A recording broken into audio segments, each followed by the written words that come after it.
much I need you. Love you all the time and never leave you. Please come on back to me. I'm lonely as can be.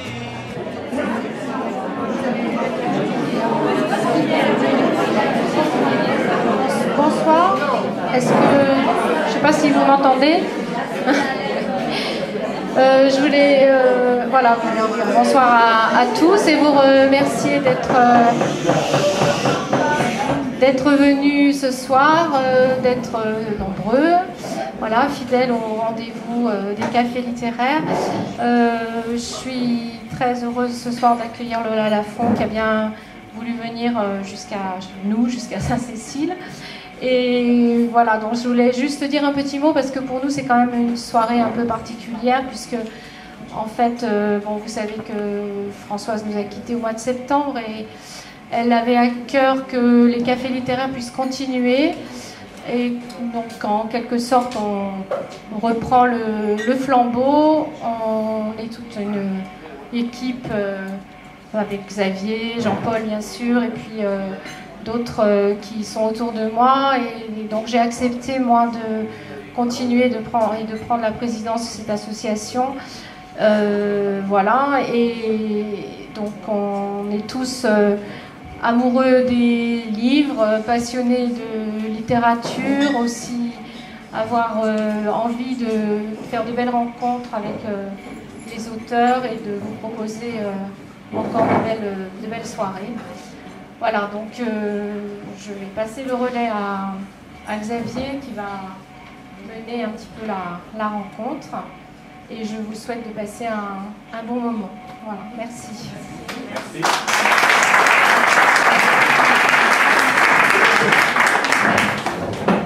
Merci. Bonjour Lola. Merci beaucoup d'être venue. Et alors, je voudrais juste faire moi aussi un petit mot d'introduction pour parler un tout petit peu de Françoise, mais en rapport avec ce livre, puisque c'est le dernier livre qu'elle a choisi pour le café. Et c'est un livre qu'elle a aimé, dont elle voulait parler. Et comme tous les autres livres qu'elle a choisis, elle forme avec ce dernier un long discours, un long dialogue et une façon d'écrire sa vie. Ce n'est pas le moment de développer, je pense qu'on en aura l'occasion parce qu'au mois de mars, on va lui rendre un hommage avec quelques écrivains amis qui viendront. Et je voudrais juste dire une chose qui m'a frappé en lisant ce livre et en pensant à elle lisant ce livre. La petite communiste, c'est un corps dans l'histoire et l'histoire d'un corps. Un corps qui est d'abord neutre, ou plutôt sans genre attribué. Un corps qui pourrait être celui d'une fille ou d'un garçon, asexué. Je lis l'histoire de ce corps, capable de l'impossible, en pensant à celui de Françoise, si loin de ses gestes incroyables, et qui pourtant tentait l'impossible avec le sien. Et qui, les dernières années de sa vie, a aimé Patti Smith et Nadia Comaneci. Mais c'est aussi un corps de fille qui devient un corps de femme. C'est l'histoire de toutes les petites filles dont le corps un jour se met à changer. Et comme le sien, comme celui de Françoise, un corps qui tout à coup ne répond plus pareil. Je reconnais Nadia dans son corps qui vieillissait. Je vois Françoise réalisant par la lecture les figures de Nadia. Je la vois s'échapper de son corps et rentrer dans celui de la gymnaste. Je la vois frêle et faible marcher vers le jardin, pensant qu'elle va ou tomber ou s'envoler et réussir finalement à rejoindre son olivier préféré. Mais je la vois aussi se rebeller contre le contrôle de son corps. Non, je ne me ferai pas opérer, mon corps est à moi, je l'emmène où je veux. Je résiste aux impératifs médicaux, à ceux qui me disent ce que je dois en faire, qui me prédisent l'horreur. Je vais au-devant de la souffrance. Je reconnais Françoise en le lisant. La vie de Nadia, telle qu'elle nous est présentée ici, c'est l'histoire d'une femme inexplicable qui aurait voulu être nulle part. Alors, je voudrais lire un passage où Nadia apparaît déjà dans un précédent livre de Lola, qui s'appelle « De ça, je me console ». Et on vous expliquera après en quoi ce passage est vraiment important, je trouve, parce qu'il a été écrit aussi par Lola dans des conditions un peu similaires. C'était au moment de la perte de son père. Et voilà, et puis je trouvais que c'était une manière d'amener le personnage et de demander à Lola un peu d'où il vient, comment il vient, etc., si elle arrive à répondre à cette question impossible. Alors, le passage s'appelle Nadia Comaneci. Alors il nous annonce qu'il va faire 3 pas dans les nuages. Comme il dit ça au moment où je veux lui lire un poème de Rimbaud, je ne vois que 3 solutions. 1, il délire. 2, il nous parle de sa mort en métaphore bizarre, un peu niaise. Ça ne lui ressemble pas. 3, il cite Rimbaud. Peut-être que je ne reconnais pas le poème. On le fixe, ma sœur et moi, sans rien oser dire, on ne bouge pas. Il répète sa phrase 2 fois. Ahuri, on lui sourit comme à un idiot poétique. On espère qu'il n'est pas en train de nous annoncer qu'il va se jeter par la fenêtre. Alors il revient en arrière vers nous, patient. 3 pas vers la chaise. Les nuages sont les choses qui sont derrière la fenêtre. Il voudrait aujourd'hui se lever et marcher vers la chaise près de la fenêtre. Seul au bord du lit, il s'assoit en nous faisant signe de le laisser faire. Il inspire immensément. On dirait un gymnaste quand ils vont se lancer dans une diagonale au sol. C'est Nadia Comaneci, mon père. Et ouais, je pourrais presque dire c'est Nadia Comaneci, ma mère. Voilà, donc Nadia C apparaît ainsi dans dans ton roman, dès le 2e roman, et puis dans une autre aussi occurrence, dans une séance de Je me console au début du livre. Et donc c'est une figure qui me semble venir d'assez loin, de cette espèce elle vient d'assez loin en même temps. Je ne sais pas si tu peux expliquer d'où elle vient, si c'est intéressant. Peut-être qu'on pourrait déminer la question Nadia dans un premier temps, c'est-à-dire dire que cette Nadia-là, c'est une Nadia rêvée. Ouais. Je pense en préambule avant de... Oui, c'est vrai que je vais commencer par là parce que, heureusement, enfin, j'ai eu la chance que ce livre circule beaucoup et donc j'ai fait beaucoup de rencontres. Et donc, maintenant, je commence par la première question qu'on va me poser, qui est non, je n'ai jamais rencontré Nadia Comaneci. C'était pas mon propos, c'est pas une biographie du tout. Et je ne sais pas ce qu'elle en a pensé non plus, du coup. Et l'idée, elle n'est pas venue un jour, effectivement, c'est pour ça que c'est très difficile quand on me dit mais pourquoi, comment, parce qu'on ne sait jamais comment ou pourquoi on écrit un roman. Et puis c'est pas quelque chose qui apparaît très clairement, c'est-à-dire que, enfin en tout cas pour moi, je ne sais pas comment font les autres, mais le sujet s'impose. Il finit par se découvrir. Au début, on se dit, enfin moi en tout cas au début, c'était quelque chose d'assez formel, c'est-à-dire que je me suis dit, j'ai fait 3 romans à la première personne, et maintenant je vais faire un roman à la 3e personne. Donc ça, c'était la première étape, parce qu'il n'y avait pas grand-chose à voir avec Nadia Comaneci. Et la 2e étape, c'était, tiens, je vais travailler autour d'un personnage, d'un personnage réel, et puis, alors, dire comment elle est arrivée, je ne sais pas. Mais en fait, c'était peut-être qu'un sujet, c'est aussi un prétexte. Et clairement, moi, je continue à développer les mêmes thèmes. Voilà. Vous m'entendez? Oui. Alors, donc, La petite communiste, c'est votre 4e roman, après donc Une fièvre impossible à négocier, De ça je me console, et Nous sommes les oiseaux de la tempête qui s'annonce. Alors, il est à la fois très différent des autres, et comme tu disais, il y a beaucoup de thèmes qui viennent ici se rejoindre, mais il est différent, il est plus sec comme livre, il est plus... on a l'impression que tu as coupé plus, il y a un effort formel comme ça assez important. C'est un livre qui a 2 parties. Une première partie qui est la plus longue et donc une succession de chapitres courts qui partent du moment originel que tout le monde a vu à la télé, c'est-à-dire ce moment du 1,0 à Montréal en 1976, et moment dont on a l'impression qu'il faut quand même faut lui faire un sort dès le début, parce que sinon ce sera... Voilà. Et puis après, on repart sur les débuts de Nadia, des débuts des années 70, jusqu'à sa fuite de Roumanie en 89, juste avant, les 15 jours avant la chute de Ceausescu. Et puis la 2e partie, alors là c'est le retour de la narratrice qui vraiment prend en charge à ce moment-là un peu plus la narration, et qui vient elle-même enquêter en Roumanie, à Bucarest, et qui vient sur les traces de Nadia Comaneci. Voilà. Donc là, c'est les 2 grandes parties, et Et alors, comment ça s'est construit, comment on fait ça, parce qu'il y a un travail de documentation certainement hyper important. Comment on le construit, et surtout aussi, ce sera la deuxième étape de la question, c'est comment le jeu finalement revient assez vite quand même à travers le dialogue justement qu'elle va improviser avec Nadia. La construction, en fait, elle a été effectivement dans un projet comme celui-là, elle est tout, j'ai envie de dire. Et c'est quelque chose qui est ce que j'ai eu le plus de mal à trouver, qui a été bon. De toute façon, je crois que j'ai toujours du mal en vérité, donc je ne sais pas si j'ai eu plus de mal ou moins de mal, mais il y a une auteure que j'aime beaucoup, qui est Joyce Carol Oates. Elle a dit la phrase qui, pour moi, est la plus réelle sur l'écriture, c'est les 6 premiers mois d'écriture d'un roman sont un pur enfer. Je trouve que c'est vrai. Et les 6 suivants ne sont pas plus simples.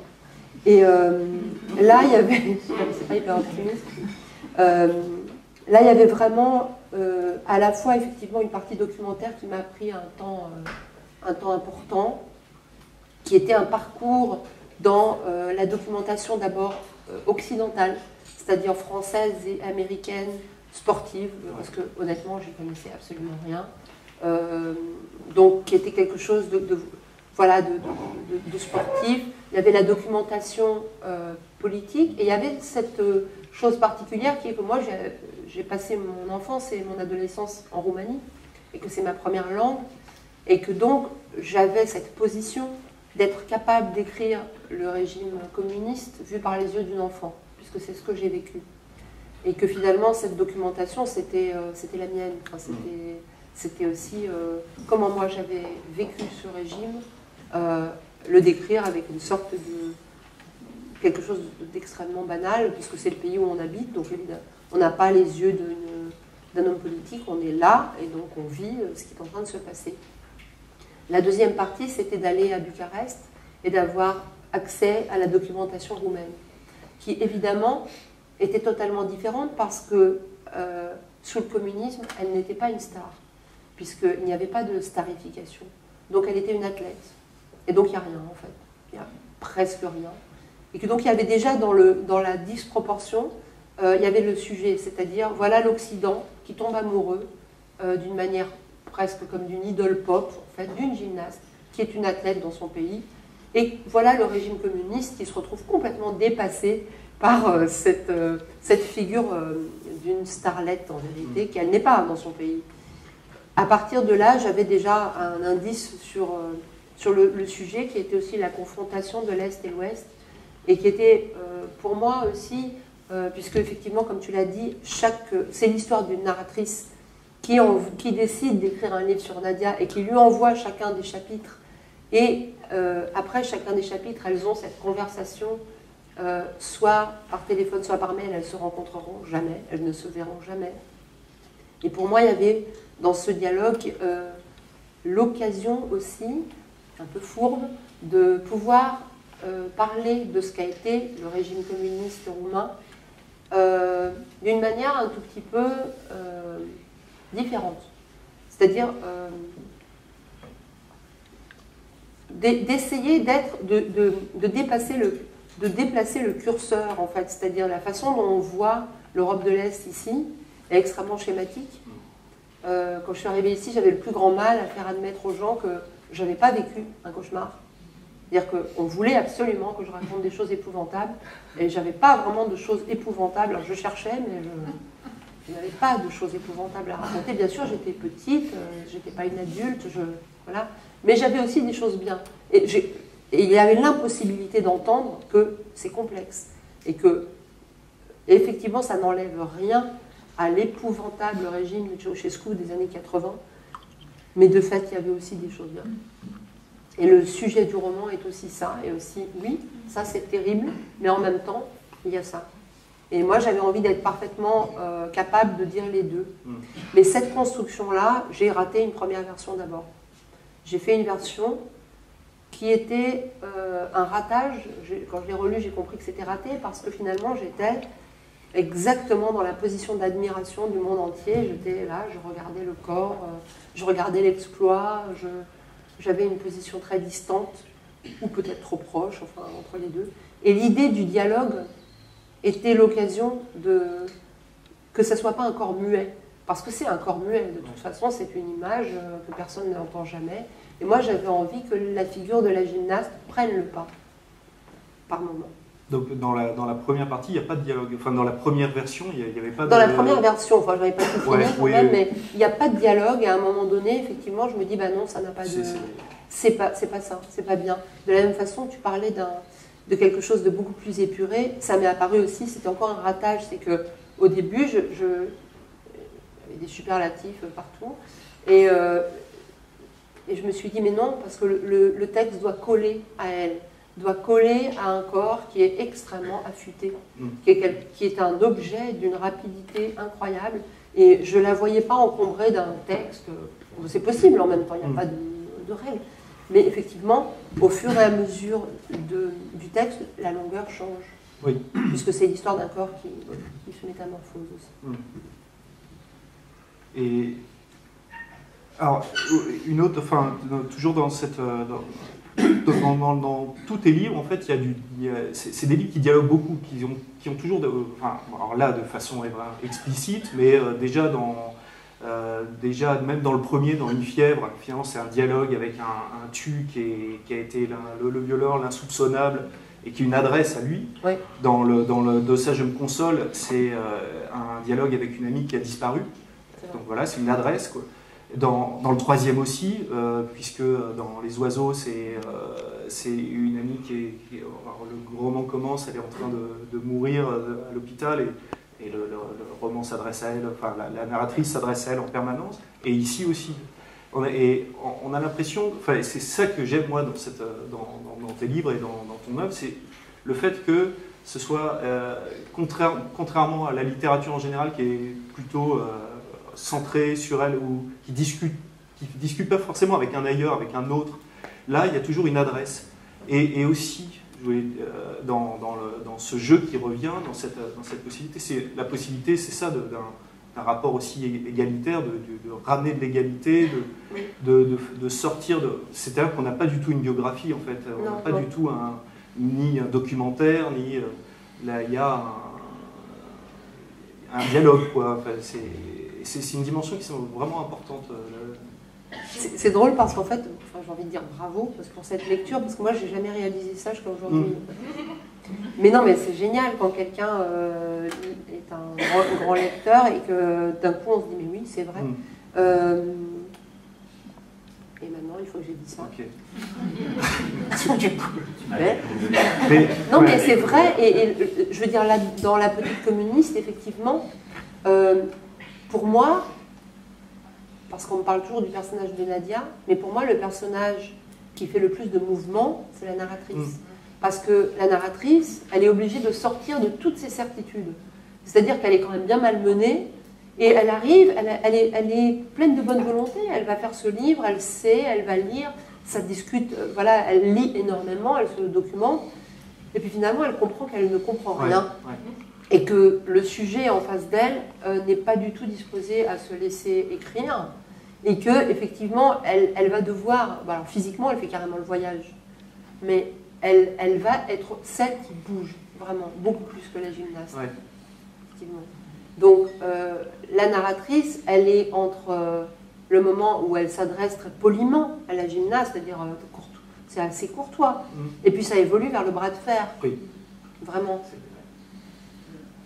Qui est pour moi, effectivement, sans être lourdement symbolique, parce que je ne l'ai pas écrit comme ça, mais maintenant, ça m'apparaît clairement comme l'impossible dialogue Est-Ouest, c'est-à-dire, en tout cas, il est évident, et bon, quand on voit l'actualité, on dit oui, c'est évident que le mur est peut-être tombé, mais que l'Europe de l'Est, ça existe toujours. Et que moi, j'ai un pied à l'Est et un pied à l'Ouest, et que cette position extrêmement acrobatique, en tout cas, entre deux Europes, ça me tient à cœur parce que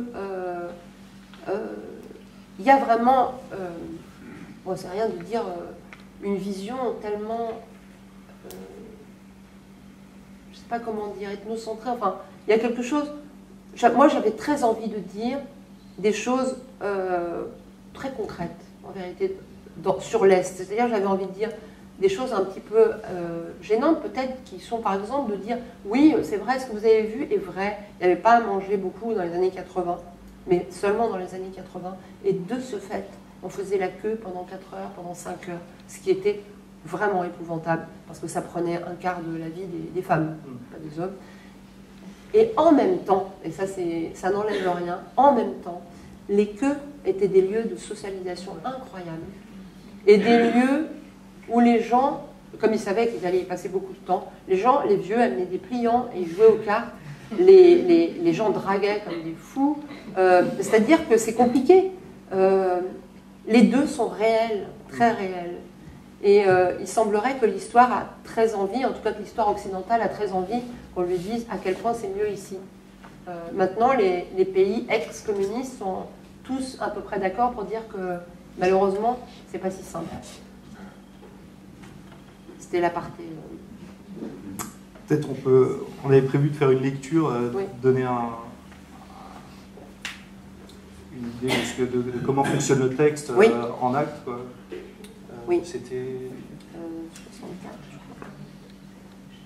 crois. C'est vrai, il y a un truc, je pense, puisqu'on... sur la forme, moi j'ai eu envie aussi d'inclure toutes les formes possibles dans ce roman, c'est-à-dire il y a beaucoup de documentation. Donc de fait, il y a beaucoup de faits. J'avais envie que ça soit réel. Je ne sais pas si c'est vrai, puisque je m'appuie sur une documentation qui elle-même est fragile. Et plusieurs fois, j'ai vu à quel point ce que je voyais était contredit par la version roumaine. C'est-à-dire que toutes les versions sont à l'intérieur en vérité.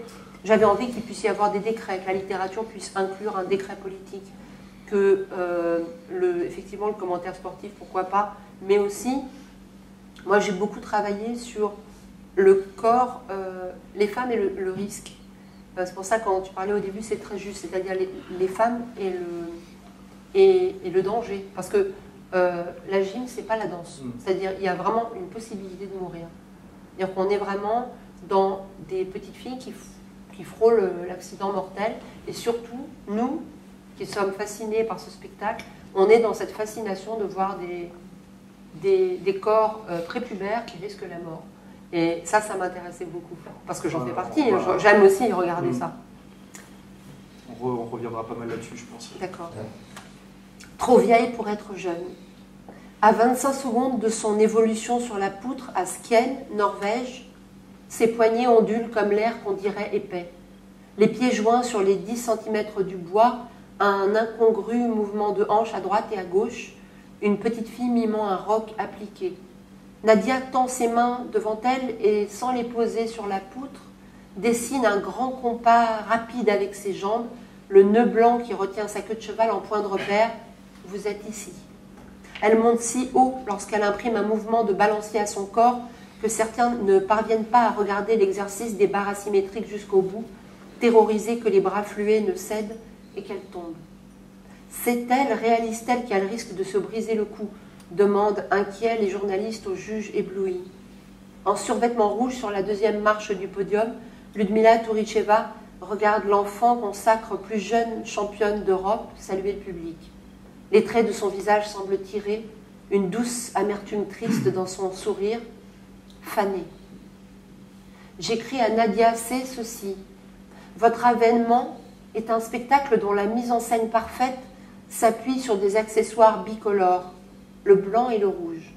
Le blanc du juste corps virginal, le blanc de la magnésie, des paumes des mains jusqu'aux cuisses. La pâleur androgyne, enfin, des fillettes gymnastes avant qu'on ne choisisse au début des années 90 de les recolorer de fard et d'eyeliner pailleté, plus vendeurs. Et le rouge, celui du communisme et de ses drapeaux bien entendu, mais surtout le rouge satin des nœuds démesurés dont les entraîneurs affublaient vos cheveux, cet accessoire garant d'enfance dans un monde où vous étiez toujours trop vieille pour être jeune.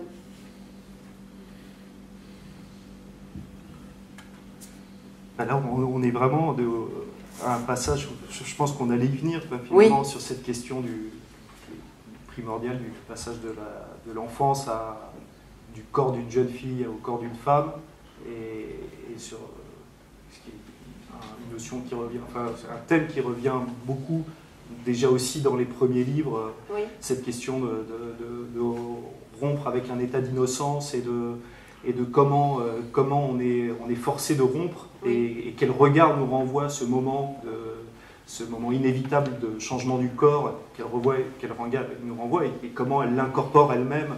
Nadia, c'est intéressant parce qu'à la fois elle est dans une volonté de rester dans cet état avant le genre, qui est un état presque politiquement souhaitable, enfin presque un état queer, quoi, qu'elle ne revendique pas comme ça évidemment, et en même temps elle a incorporé les remarques à ce sujet-là, et si elle veut y rester, c'est aussi parce que devenir une femme, c'est rentrer dans un univers de contrôle de son corps qu'elle voudrait absolument tenter d'éviter. Je pense qu'elle arrive finalement, d'une certaine manière, par sa puissance, à surfer et à éviter ça, quoi. Oui, je pense. Il y a effectivement Moi, ce qui m'a frappé, pareil, au début, c'était pas si clair du tout. Mais au fond, dans mes premières semaines, mois de documentation, j'étais très sceptique. Parce que je me suis dit, ça va être chiant, enfin, je veux dire, ça va être terrible d'écrire là-dessus parce que je vais aligner les compétitions, ça n'a aucun intérêt. Et en fait, c'est vraiment le commentaire journalistique sur le corps qui m'a fait comprendre que mon sujet, c'était toujours le même, c'était le corps féminin, et la norme, et les sociétés, et les contrôles. Parce que finalement, clairement, la documentation des années 70 sur elle, c'est-à-dire au moment où elle a 14 ans, elle a l'air d'en avoir 10. Oui. Et les journaux français, donc voilà, j'ai lu une quinzaine d'années de l'Équipe, hein, donc et il y a une fascination pour le corps prépubère, mais alors c'est vraiment sur ses petites cuisses, son maillot immaculé, il a un langage qui est quasi pédophile à l'époque, on pourrait peut-être, enfin si on pourrait d'ailleurs, mais qui est décomplexé, hein, c'est une petite fille, c'est pas une petite fille en vérité, mais en tout cas, le régime roumain qui les déguise en petite fille parce que les nœuds, on lui donne une poupée, c'est assez étrange, elle a quand même 14 ans, la poupée c'est un peu, voilà. Le régime roumain et les journaux occidentaux sont d'accord. L'état le plus désirable, c'est celui de petite fille. Et puis évidemment, ça ne peut pas durer, et le monde entier, finalement, là, quand je me rends compte de ça dans la presse, de la violence des commentaires sur son corps qui grandit, le monde entier a une sorte de colère contre le corps qui devient le corps d'une femme. Mais c'est vraiment une sorte de grande violence. Et les Américains, c'est quelque chose de phénoménal, quoi. Les Américains et les Anglais. Parce qu'ils avaient des tabloïds et qu'il n'y en avait pas encore ici. C'est aussi un monde, c'est aussi l'histoire des médias. C'est-à-dire que c'est un monde où il n'y a pas Internet. Parce que s'il y avait eu Internet, peut-être que cette histoire, elle serait passée très très vite, parce qu'il y aurait eu beaucoup d'histoires, beaucoup d'images. Mais là, il n'y a qu'un média, c'est la télé.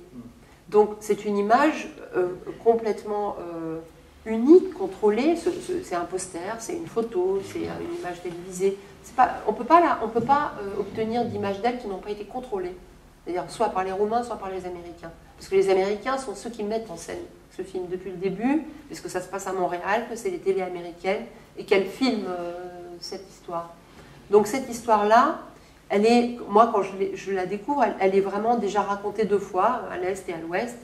Et du point de vue du corps, on est face à un sujet qui est évidemment toujours le même. C'est qu'est-ce que ces pouvoirs, tous, c'est-à-dire du communisme jusqu'au capitalisme, qui fixent la date de péremption du corps féminin. Alors dans son cas, c'est très très visible parce qu'elle grandit sous les caméras et puis qu'à 18 ans, elle est terminée. Mais en vérité, c'est l'histoire de qui décide de ce corps, qui décide que ce corps n'est plus désirable. Et là, effectivement, puisqu'à l'époque, quand même, tous les journalistes sportifs sont des hommes, c'est effectivement l'histoire du regard masculin sur elle, incontestablement, parce que je pense que ça n'aurait pas été très différent, en vérité, des journalistes femmes. Tellement c'est intégré. Et effectivement, c'est complètement intégré que elle est mieux comme ça. Elle est mieux.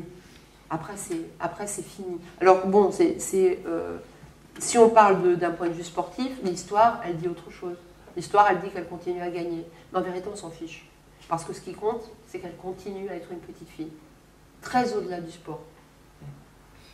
Alors pourquoi? Ça arrive très très tôt, c'est-à-dire que l'État, ça dure très très peu de temps. On Très voit bien peu. dans le livre, en fait, finalement, presque l'année d'après, Oui. il y a déjà un premier procès. Quoi. Oui, voilà. Et c'est vrai. C'est quelqu'un à qui on fait des procès tout le temps, d'ailleurs. À mon avis, oui. Mais c'est vrai que j'ai employé le mot procès après avoir lu la une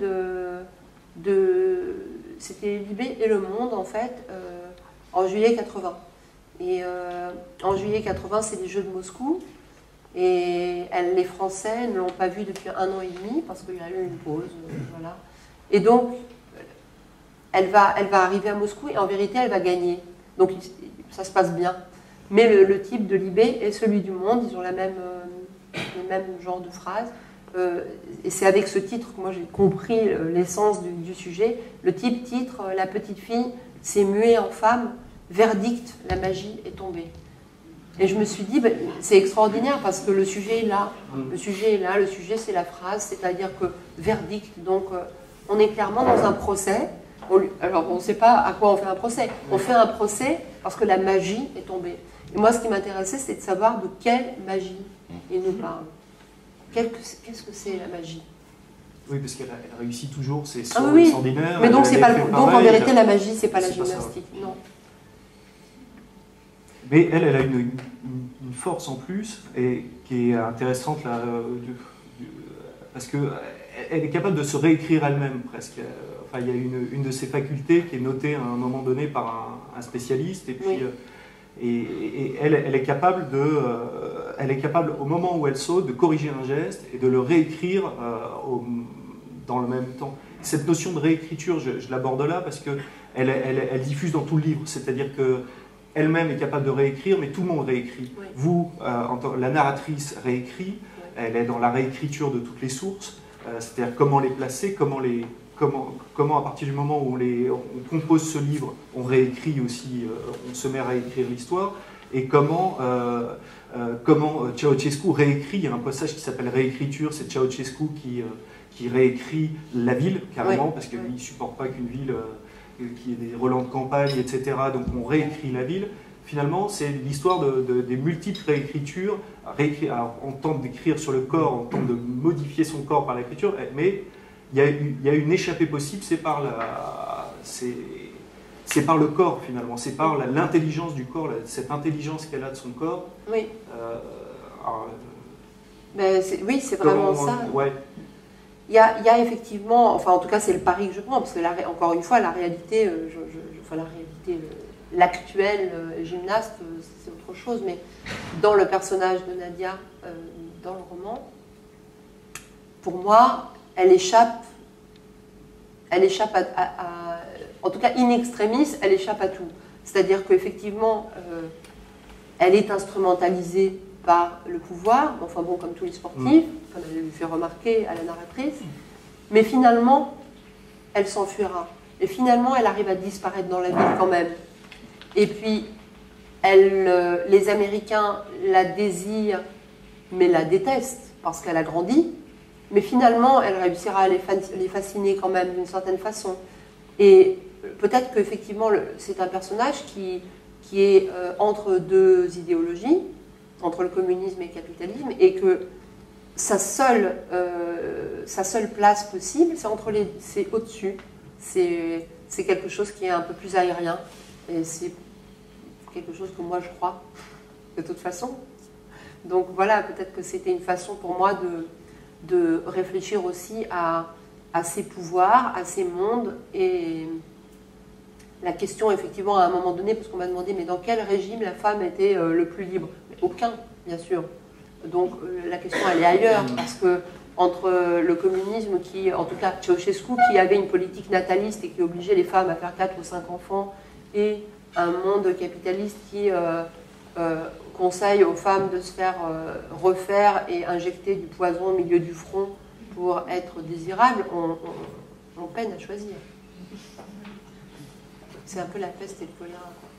Du coup, là, il y aurait presque sorte de programme politique comme ça sous-jacent et qu'on retrouve aussi dans les autres livres, c'est-à-dire avec ce thème de la disparition. C'est-à-dire que souvent chez vous, on disparaît. On disparaît beaucoup. Ouais. En fait, on disparaît beaucoup dans une fièvre, elle disparaît dans les squats, etc.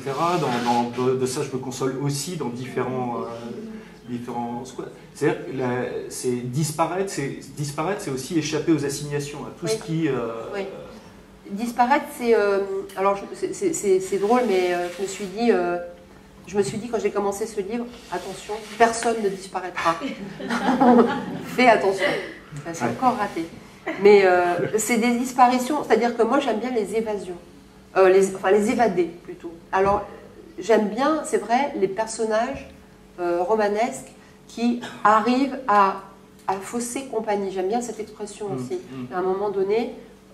et j'aime l'idée qu'à un moment donné, on puisse toujours se dire oh, « désolé, je m'en vais ». Parce que l'idée, pour moi, la plus terrible, effectivement, c'est l'assignation à résidence, dans tous les sens du terme. Pas que par la police, mais par soi-même. Et le moment où on se dit bah « non, je ne peux plus, je ne bouge plus ». Dans ce sens, c'est vrai que j'ai une obsession avec le mouvement, mais pas que la danse et la gymnastique. Le fait de pouvoir, à un moment donné, faire un pas de côté. Et... elle fait un pas de côté qui est... Enfin, je veux dire, elle fait plusieurs pas de côté. Son corps fait un pas de côté. À un moment donné, son corps, voilà, ben non, c'est plus possible. Même si elle essaye de se battre contre elle-même, il y a un moment donné, c'est plus vraiment une bataille envisageable. Et puis finalement, elle, dans la deuxième partie du roman, quand elle arrive aux États-Unis, elle va faire le grand pas de côté, c'est-à-dire montrer qu'elle a des désirs aussi, et qu'elle a aussi une vie amoureuse, et une vie sexuelle, et ça va être impardonnable doublement. Parce que c'est toujours pas la bonne... elle ne dit jamais la bonne phrase, de toute façon. C'est un personnage qui, à chaque fois qu'elle va dépasser son personnage mutique, magique, surpuissant, à chaque fois qu'elle retombe parmi les humains, elle a la phrase maladroite. C'est aussi un peu fascinant. Je voulais qu'on revienne sur le moment sur toutes ces violences en fait qui sont qui sont documentées par notamment les médias, mais aussi ce qui se passe avec le décret 770 avec Ceausescu, sur toutes les possibilités que se donnent les États, les médias, les systèmes de domination masculine pour contrôler le corps de la femme en fait. C'est vrai que les personnages du roman sont tous ambigus. En fait, il n'y a pas vraiment de personnage qui, de toute façon, bon, ça n'existe pas, mais le personnage de l'entraîneur, de Bella, est à la fois, on peut dire qu'il est ému par une sorte de passion folle, d'une idée extraordinaire, parce que finalement c'est une idée magnifique de se dire les petites filles seront plus impressionnantes que les garçons parce qu'on n'est pas habitué à voir des filles, parce que c'est l'idée qu'il a dans les années 60, personne ne l'avait eu avant, on n'est pas habitué à voir des petites filles faire des choses très dangereuses, et puis en même temps, on ne sait pas à quel moment ça devient monstrueux, c'est-à-dire qu'il l'adore, certainement, et puis il est entre l'adoration et l'utilisation. Il n'y a pas vraiment de frontière très très claire. Est-ce qu'il est de son côté ou est-ce que pas du tout? Et effectivement, tous les personnages sont un peu comme ça, sauf les Ceausescu, où c'est très clair que vraiment c'est des personnages un tout petit peu ubuesques, enfin, même carrément. Et à ce propos, je pense à un truc, le roman est sorti en Roumanie en septembre, donc évidemment j'y suis allée, et chaque pays voit les choses à sa façon, parce que là-bas, le débat a commencé comme ça, il y avait 2 personnes de chaque côté, 2 journalistes, et le premier a commencé, il m'a dit « Je suis très fâchée parce que votre roman est extrêmement favorable au communisme. » Alors j'ai fait « Ah bon, mais non ?» Et l'autre à gauche dit « Mais moi, je suis très fâchée parce qu'il est très défavorable au communisme. » Vous voyez, donc voilà, c'est... Moi, voilà, il me trouvait trop sympa avec Ceausescu, trop dur. Le personnage, c'est une histoire de couple, c'est-à-dire il y a le couple Ceausescu, l'enfant Nadia, le couple des entraîneurs, l'enfant Nadia, le couple de ses parents, et elle est cette petite fille que tout le monde regarde sans savoir lui parler parce que c'est un monstre. Comme tous les génies, je veux dire, c'est un génie. C'est quelqu'un qu'on n'explique pas. Et c'est aussi, moi j'aime bien l'avoir comme un personnage un peu christique. C'est-à-dire que ce n'est jamais une victime. Oui. C'est pas une pauvre petite fille. Ce n'est pas Cosette, ce n'est pas la Nadia du roman se bat constamment contre ce truc qu'on imagine de ah oui c'est un entraîneur qui m'oblige. Non, elle dit non moi j'ai choisi. Ce qui est embarrassant parce qu'on se dit comment ça elle a choisi. Elle a envie de souffrir. Elle dit qu'elle par exemple elle a choisi Oui. ça aussi contre la normalité qui aurait pu lui Elle a, déchoir. oui, Quoi. elle n'a pas envie de Elle devenir a pas comme envie sa de mère. devenir en une petite vérité. fille normale et de devenir comme oui, sa mère. oui. Et le choix est très petit dans les années 70, dans un D'ailleurs, village. c'est la première question qu'on lui pose aussi à chaque fois, c'est-à-dire que qu'est-ce que vous allez faire plus tard et Oui. est-ce que vous allez faire des enfants et... Oui, et dans chaque interview, et ça c'est quelque chose qui m'a vraiment frappé dans la documentation, dans toutes les interviews occidentales, parce qu'il n'existe pas vraiment d'interviews roumaines documentées de cette époque, dans tous les entretiens quand elle a 14 ans, la personne, que ce soit une femme ou un homme, finit par lui demander « Mais alors, tu vas te marier ?» Et on se dit « Mais c'est fou, pourquoi ils veulent tous qu'elle se marie? Elle a 14 ans. Enfin, qu'est-ce qu'ils font? Qu'est-ce qu'ils demandent en fait ?» C'est effectivement intéressant comment tout le monde veut à un moment dire « Bon, mais ça, c'est une parenthèse. Là, tu es en train de t'amuser, mais... » Bah, on lui dit ça et puis on lui dit quand est-ce que tu vas perdre. C'est-à-dire, est-ce que tu vas continuer à gagner? Bah oui, mais tu peux pas faire mieux. Bah si. Ouais. Et Oui. c'est... Effectivement, il y a la question pour moi qui était intéressante aussi, c'est d'examiner la notion de choix. Qu'est-ce que c'est un choix? Alors, le personnage parle beaucoup de choix, elle dit c'est mon choix, j'ai voulu faire ça. La narratrice, elle a tendance à être sur l'imagerie un peu de la gymnaste instrumentalisée par le temps. Et je pense que c'est... Oui, parfois il faut admettre que le choix, c'est quelque chose de complexe et qu'on ne sait pas. Si on a fait un choix ou si le choix, on n'a même pas pu se demander si on faisait un choix. On n'est pas victime ou bourreau, on peut aussi avoir l'impression qu'on choisit des trucs et en fait on ne les choisit pas, ou l'inverse. Et moi c'est une question qui m'intéresse sur plein de sujets. Et d'ailleurs, quand elle parle de choix, là, elle s'engueule à un moment donné, après l'épisode de l'affection généralisée, là, Oui. qui est... En Voilà, Texas. au Texas, quand malgré la douleur, et malgré la blessure qu'elle a et qui est en train de se propager à tout le corps, elle va quand même au bout de son geste parce qu'elle le choisit. Là, la narratrice est très... Mais là, on ne sait pas, en fait. Et même le personnage de la gymnaste, Nadia, ne sait pas si elle a choisi, finalement, parce que est-ce qu'elle choisit ou est-ce qu'elle est tellement dans ce système qu'elle ne sait plus choisir et qu'elle ne sait même plus ce que c'est un choix. Mais moi, je ne peux pas décider. Oui. Et moi, c'est vraiment l'idée de se dire, c'est quoi un choix? C'est comme la notion de liberté. Effectivement, est-ce que c'est un personnage plus libre? Parce qu'à un moment donné, il y a un chapitre qui reprend son personnage médiatique face aux petites filles célèbres la même année qu'elle aux États-Unis, qui sont Jodie Foster et Brooke Shields, qui toutes les deux, au même âge, sont, un peu par hasard, je pense, enfin peut-être pas, des prostituées de moins de 14 ans dans des films Taxi Driver et La Petite de Louis Malle. Et alors, quel est le personnage le plus libre? Aucun ou qui, en fait? Est-ce que c'est la petite fille en mini-short et talons comme ça qui joue une prostituée, ou est-ce que c'est la petite communiste surentraînée? Ces deux images d'aliénation. Juste un mot, parce qu'on parlait de Bella, Oui. c'est vrai que c'est un personnage qui est très ambigu, et il y a une chose que je trouve très forte, et à un moment qui est dit textuellement, c'est-à-dire qu'il ne connaît rien à ça. Oui. C'est-à-dire qu'il vient, j'aime bien cette idée que ce soit quelqu'un qui ne connaisse rien, qui vienne apprendre quelque chose à l'autre, c'est-à-dire qu'ils vont apprendre ensemble. Ils apprennent ensemble, et c'est vrai qu'il est une figure, parce que tout à l'heure on parlait de réécriture, il y a la figure du manager. C'est-à-dire que Ceausescu, il manage le pays, il va faire de ce pays un pays communiste qui est aimé par les États-Unis. Ça veut dire qu'il transforme le communisme dans quelque chose d'acceptable. Au moment où la guerre froide est quand même très très vivace, il arrive à manager l'image du pays, et c'est un vendeur, hein, parce qu'il a vraiment réussi à faire venir les Français, les Américains, à se faire décorer par les Français dans les années 70. De la même façon, Bella, c'est un manager.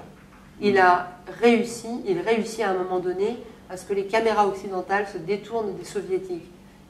Parce que pour les Américains, l'Est, c'est le russe. Ouais. Et la Roumanie, personne ne sait où c'est, quoi. Donc c'est plutôt une figure de manager qui a des idées de mise en scène. Il comprend très vite que les médias ont besoin d'événements. Et c'est vrai que j'avais envie d'examiner ça, c'est-à-dire que comment on réussit à... Comment lui, il essaie d'écrire l'histoire en cours alors que personne ne veut la lire, quoi. Jamais. Bon, ça, il est amusant. Ouais. Et puis ça permet aussi de mettre en scène le combat, non seulement Est-Ouest, mais aussi justement ce combat entre le Est-Est. Est-Est avec combat, le petit... le petit pays satellite que personne ne connaît et qui a la particularité à l'époque d'être un pays non aligné et qui est donc le seul pays du bloc de l'Est qui n'était pas pro-URSS et qui donc de ce fait a un pied de côté et que l'Occident essaye de tirer un petit peu, voilà, qui se retrouve entre les deux et qui ne pourra jamais faire la guerre contre les Russes. Et donc les petites filles sont effectivement des missiles. Les petites filles sont une arme médiatique et au moment où la Roumanie bat les Russes, c'est quelque chose inimaginable, quoi. Même encore aujourd'hui, je pense. Ouais. Oui. Je voudrais qu'on revienne un petit peu sur justement cette opposition de l'Est et de l'Ouest avec justement avec Nadia qui est une espèce de vecteur entre les deux mondes et qui les met dos à dos. Oui. Et qui en même temps, on ne peut pas la situer, mais j'ai l'impression qu'elle est quand même plus à l'Est et qu'il y a quelque chose chez vous dans l'écriture qui fait qu'il y a une part irréductible de l'Est qui reste, qu'on retrouve dans les premiers livres aussi, où une sorte de négatif de mauvaise conscience de l'Ouest qui permet aussi de lire l'Ouest, de voir l'Ouest, de voir qu'est-ce que c'est que cette... de se rendre compte de choses qu'on ne voit plus ou et qui est toujours présente en fait. Alors là de façon exemplaire, mais effectivement c'est la position. Alors c'est à la fois une position personnelle, un peu voilà, qui est une position d'être étrangère à, c'est-à-dire que d'être quelque part en sachant qu'on n'y a pas toujours été et que donc on est arrivé avec un regard un petit peu neuf, enfin, peut-être pas neuf, mais en tout cas qui permet de décrypter les choses différemment. Et c'est effectivement la position pour moi rêvée de l'écrivain, quoi. C'est-à-dire que dans l'absolu, j'ai l'impression que pour écrire, il faudrait pouvoir ne pas appartenir toujours à ce qu'on écrit et être un tout petit peu en retrait. Il y a dans le personnage, en tout cas c'est vrai que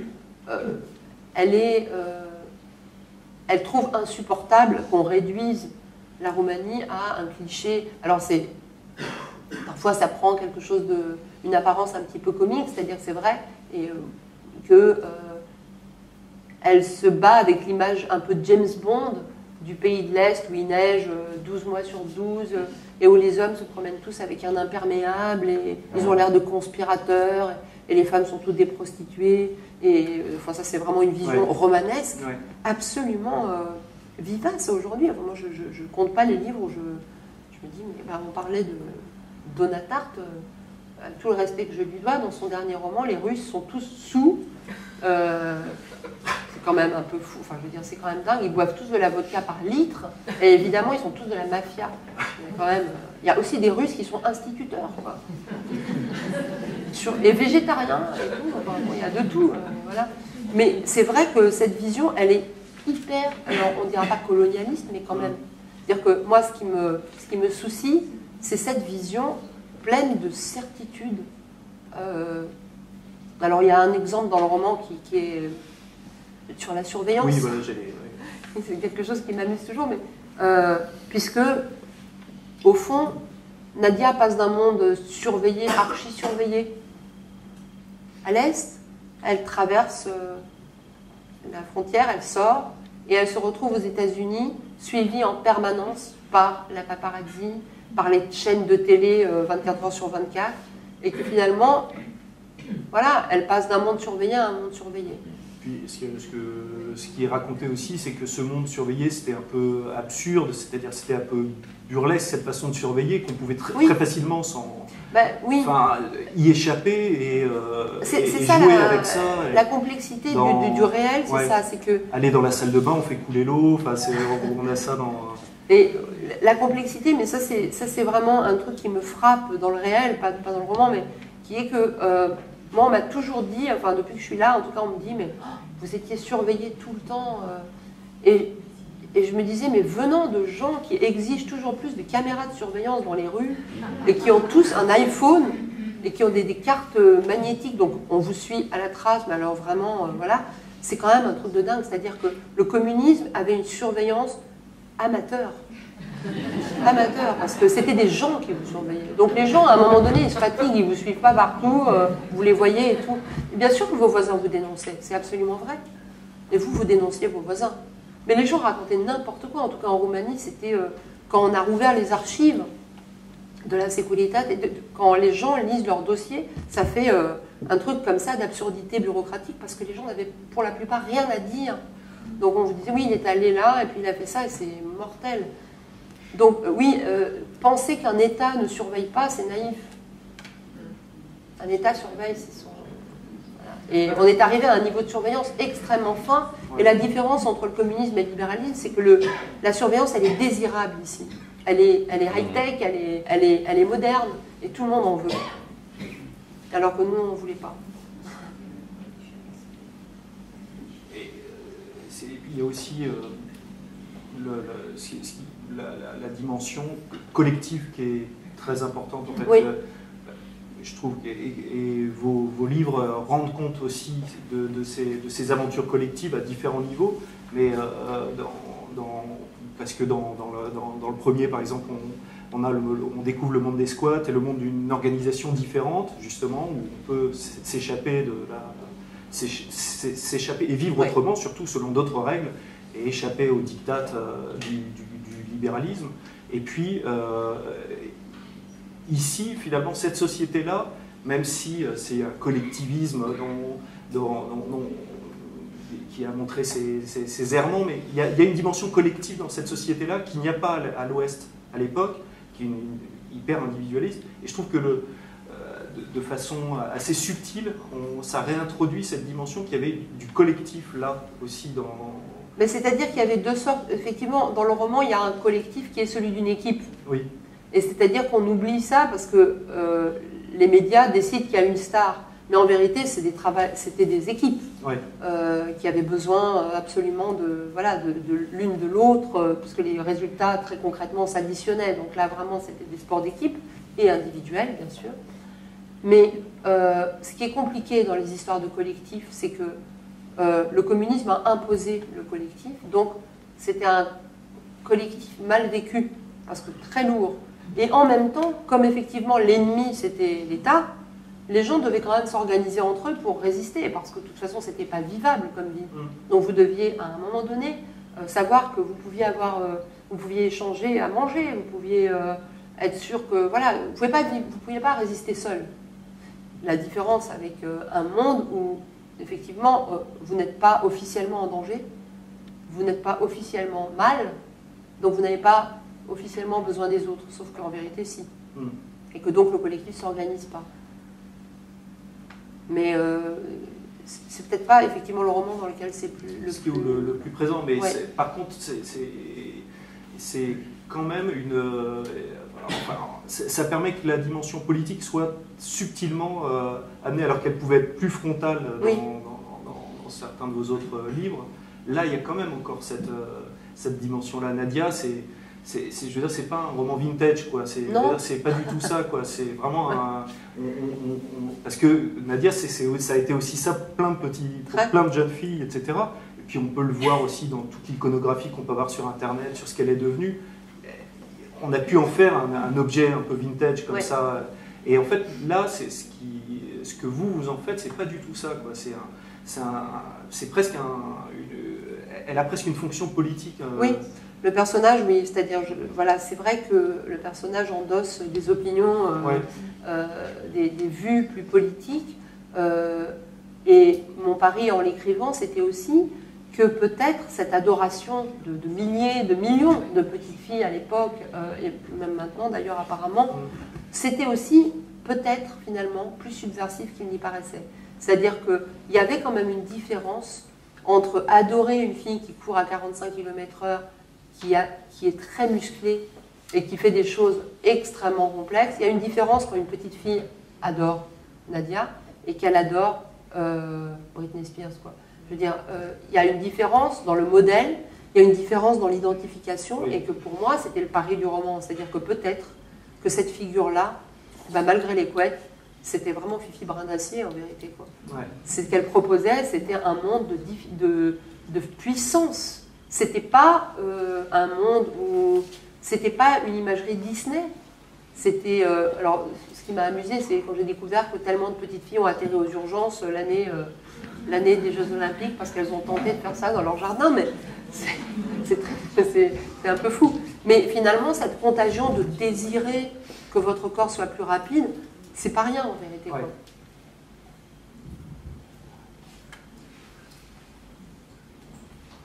Il y a des questions, des gens qui veulent intervenir, ou est-ce que... Ah, je voulais vous lire un... Si vous êtes d'accord. Alors c'est difficile de... Ben, en fait, je voulais vous lire un extrait de Presque la fin, qui était le moment où la narratrice va elle-même à Bucarest aujourd'hui, enfin de nos jours.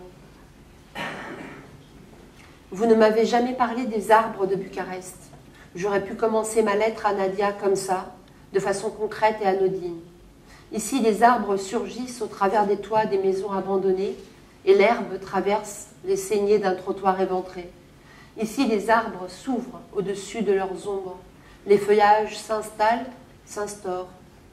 Des ormes, des lilas, des chênes, des saules, des frênes, des peupliers et des érables, des tilleuls et des charmes emportent l'espace, conclut le temps.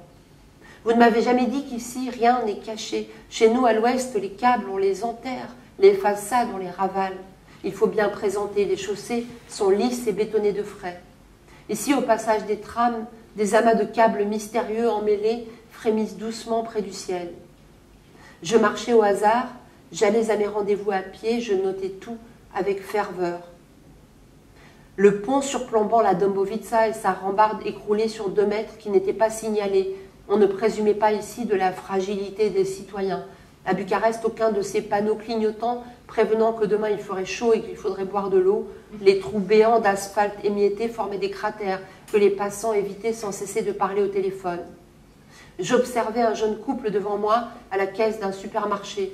Lui barbu, t-shirt Paul Smith, elle cheveux teints en noir, serrée en queue de cheval haute, un joli visage graphique, consciente de ses cils démesurés, de son teint parfait, ses sourcils redessinés au crayon. Ses doigts imprimaient des caresses ailées à l'écran de son smartphone.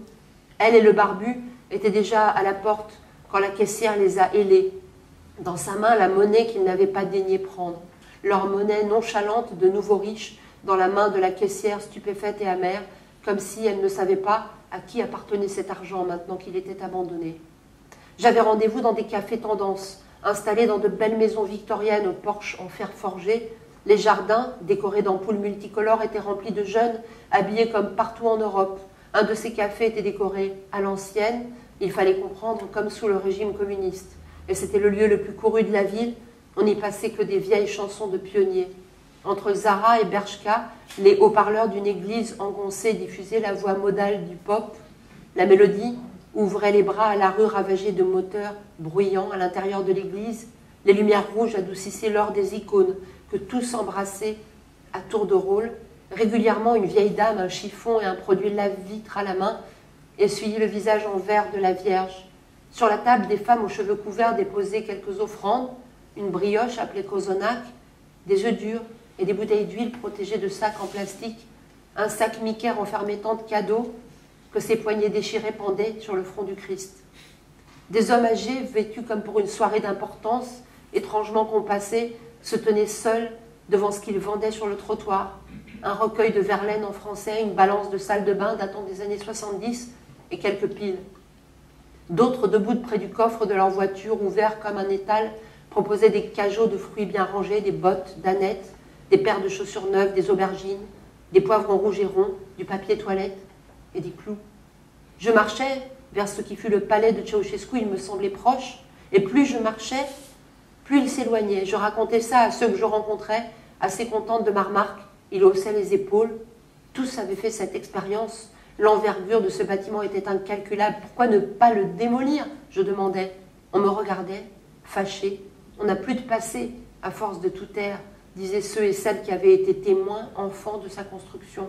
Déjà que les vieux ne supportent pas qu'on raconte nos beaux souvenirs. Je me perdis un soir et errais dans des rues évasives et sans plaques, des zones d'inquiétude. Des arbres traversaient les palissades et le béton troué. Des gamins m'observaient comme des nains fureteurs. Je m'arrêtais pour regarder un plan. On m'abordait pour m'aider en français, en anglais. Souvent, on finissait par discuter longuement sans se connaître. Je commençais à être rodée, savoir que j'allais entendre qu'avant, en dépit du reste, tous avaient un travail, un appartement, personne au chômage. Avant, il n'y avait rien dans les magasins. Aujourd'hui, il y a tout. On n'a pas les moyens d'acheter quoi que ce soit. Alors, quel système est le meilleur? Il posait la question comme une équation amère. On me montrait une affichette annonçant un rassemblement en hommage à la Révolution de 1989. En 1989, ont-ils donné leur vie pour que nous ayons plus de Coca-Cola et de McDonald's? Ont-ils donné leur vie pour que nous devenions esclaves du FMI? Sont-ils morts pour que nous nous enfuyions toujours plus loin de cette Roumanie qui ne peut nous offrir une vie décente? Morts pour que des milliers de personnes âgées dorment dehors et meurent de froid? Sont-ils morts pour que l'Église orthodoxe soit cette affaire prospère qui ne paye aucun impôt à l'État? En 1989, ils ont donné leur vie pour notre liberté. Ce fut leur cadeau de Noël. Où est ce cadeau? Qu'avons-nous fait de cette liberté? Est-elle rangée dans une cave ou la suivons-nous d'un œil distrait, comme une vieille émission télévisée?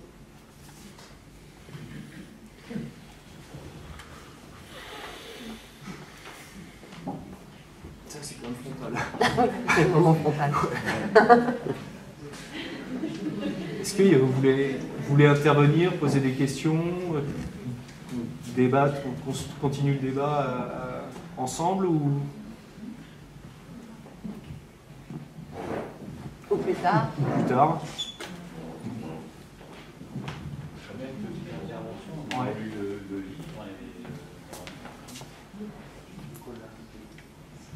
Oui, alors moi j'ai lu le livre. Hein.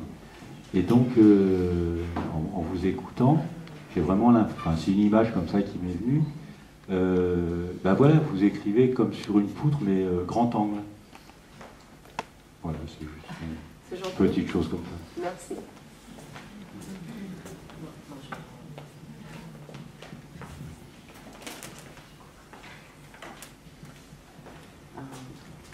C'est juste pour vous dire que j'ai adoré votre livre et que je fais partie de cette génération de petites filles. En plus, je faisais de la gymnastique. J'ai failli me noyer à cause de Nadia Comaneci. Tout ce qu'on faisait, tous nos jeux dans la cour de l'école, quand on grimpait sur un arbre, quand on montait sur la margelle d'un puits, c'était toujours Nadia Comaneci. On incarnait, enfin, on jouait à Nadia Comaneci, même si on faisait des choses qui n'avaient rien à voir avec la gymnastique. Donc, quand j'ai entendu parler de la sortie de ce livre à France Inter, je suis assez émue parce que c'est vraiment un personnage de mon enfance. J'étais très attirée par ce livre, mais plus par le côté people. Voilà.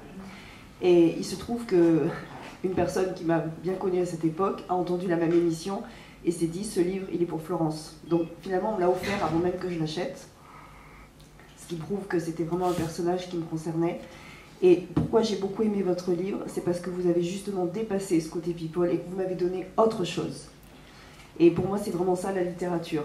C'est-à-dire que j'ai été attirée par le livre à cause du sujet et que vraiment, tout ce que vous venez d'évoquer ce soir, toutes ces dimensions ont été développées et c'était vraiment un grand plaisir. Voilà, merci beaucoup. Merci beaucoup à vous.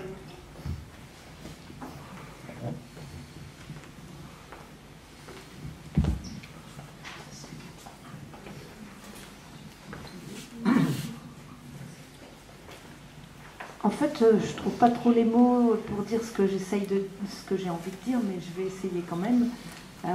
Donc moi, je les ai lus les 4. Et dans les 4, ce qui m'a vraiment interpellée, c'est l'adéquation entre une forme de langage à la fois très très précis, par moments très lapidaire, c'est-à-dire des fois il y a un mot, juste un mot, mais il est très juste.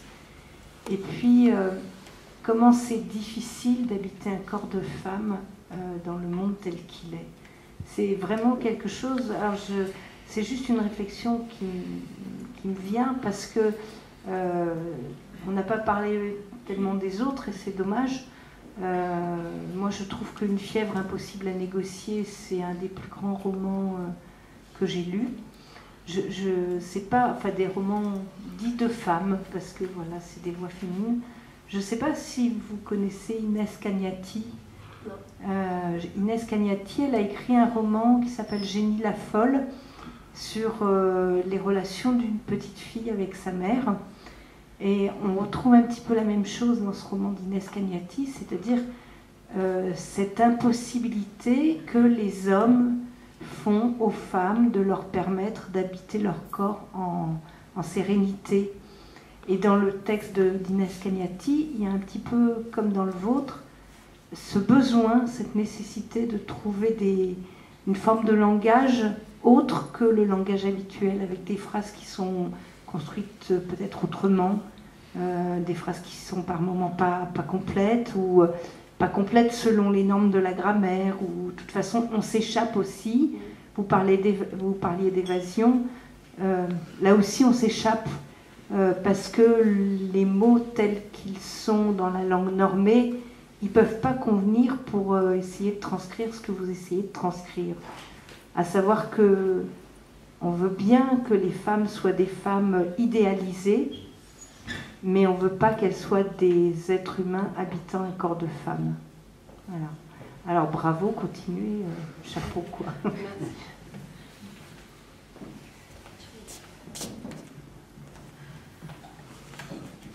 Bonsoir.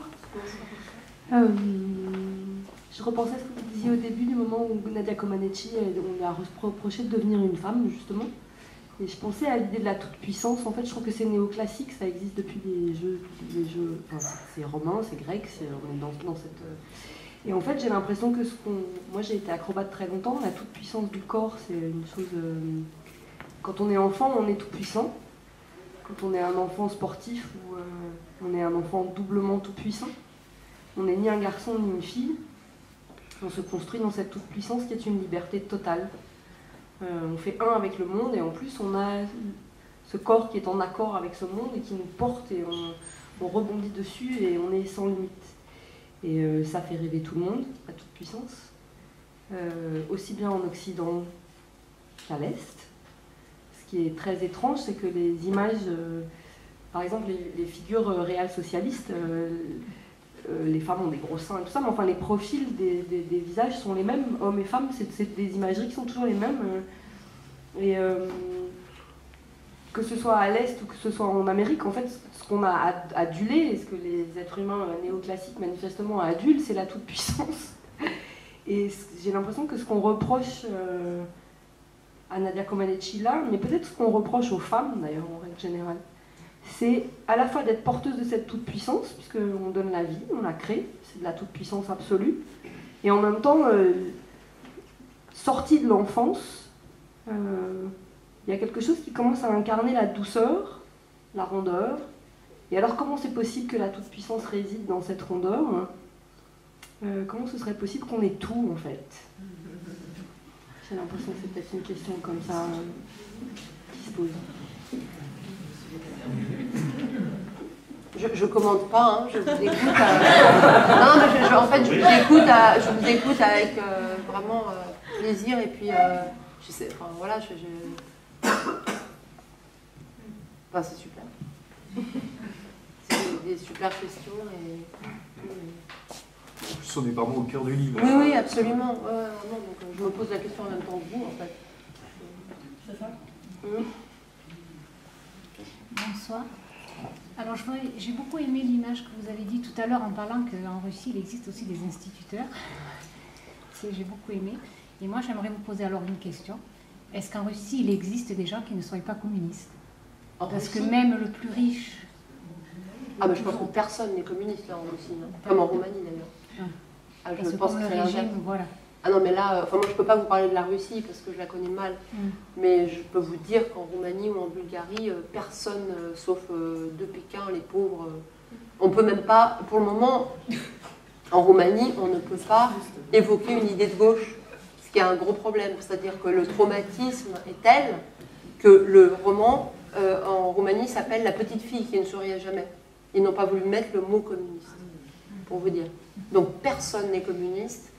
Ça va plus loin et c'est un problème national, c'est qu'on ne peut pas évoquer cette période-là. Et que dès que vous êtes un peu dans des idées, on va dire, humanistes pour être là, vous êtes soupçonné de communisme. Donc on n'est pas du tout dans un monde favorable. Merci.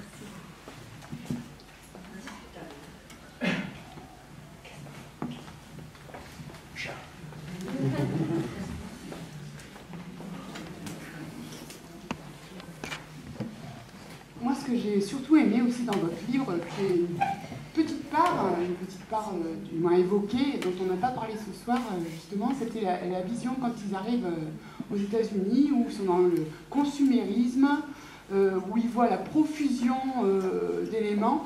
Et je me dis, mais pose-toi la question, justement, en tant qu'occidental, ben oui, ici on a tout, on a même trop, et ça entraîne des convoitises, ce genre de choses. J'ai des racines slaves également, donc je suis retournée dans mon pays d'origine, je suis d'origine slovène. Hein.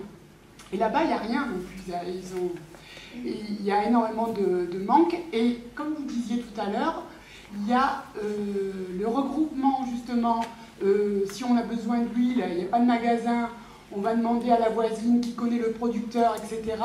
Et je pense qu'on a perdu toutes ces notions ici, je veux dire, où on achète en grande surface, on ne sait jamais si c'est bon, on entend parler que le saumon, c'est de l'élevage, c'est plein d'antibiotiques, etc. Et donc il y a ces petits passages où je me dis, ça va plus loin encore dans notre écriture, de regarder un éclairage différent. Comme vous disiez justement d'être extérieur au milieu de la gymnastique, je trouve que c'est une vraie richesse, franchement, et ça m'a énormément plu, votre livre. Merci beaucoup.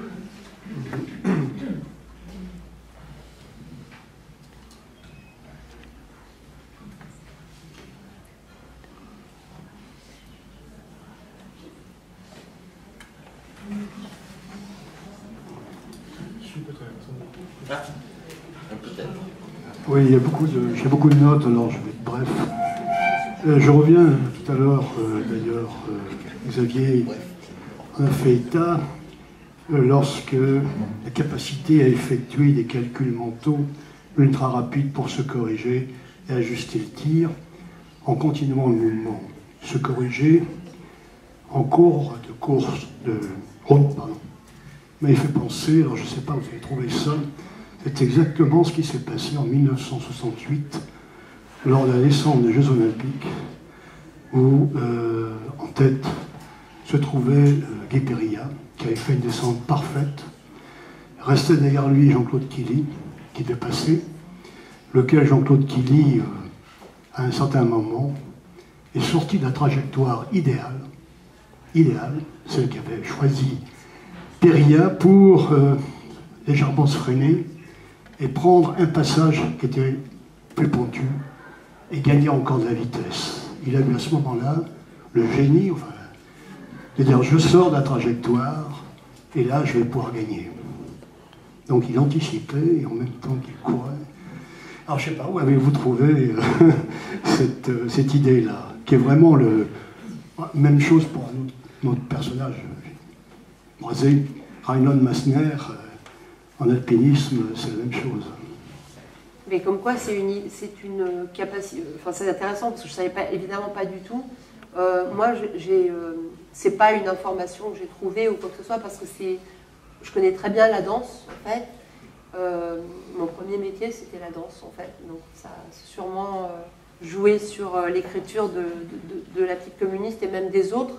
Et une des choses importantes dans la danse, c'est on travaille devant un miroir pour ce qui est de l'entraînement. Donc on s'habitue à corriger les choses, mais quand on est sur scène, on n'a pas de miroir. Et il faut acquérir très vite cette capacité à avoir une conscience intérieure de son geste pour pouvoir se corriger en permanence. Et évidemment, il n'est pas question de se retourner, de chercher quelque chose, mais vous devez être capable en permanence d'avoir une hyper conscience. Donc c'est là où je l'ai trouvé en fait dans cette sensation qui est que en même temps que vous faites le mouvement, il n'y a pas d'immobilité. Il est tout le temps en train d'être changé, modifié.